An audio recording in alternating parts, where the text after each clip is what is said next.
The World Trade Center. The original World Trade Center opened in New York City in 1973.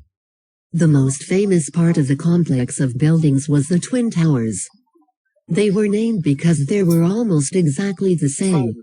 The only difference is that one had a tall antenna on the top. When they were built, the 1,368-foot tall buildings were the tallest in the world. Such tall buildings needed a way for people to travel in them. The towers had 95 elevators in total. Visitors used to travel to the 107th and 110th floors, where there were observation decks from which one could see the entire city and New Jersey.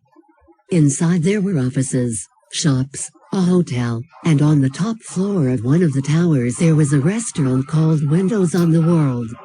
The restaurant even hosted a salsa night on Thursdays. A number of subway lines ran underneath the towers. The World Trade Center complex, with a total of 7 buildings, was so large that it had its own zip code. In 1974, a French man walked a tightrope between the Twin Towers. The World Trade Center survived a bombing in 1993.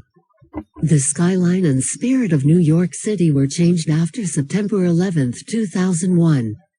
That morning, 2 planes crashed into the World Trade Center in downtown Manhattan. At first the top floors of the buildings were in flames. Soon they came tumbling down, covering lower Manhattan in hot metal and ash. A total of 2,753 people died. For weeks the air smelled of burned metal and plastic. It took 8 months for the site to be cleaned. Years later, the World Trade Center is rebuilding. There is a new tower, called the Freedom Tower. There is also a memorial and museum to honor those who died in the 2001 attack.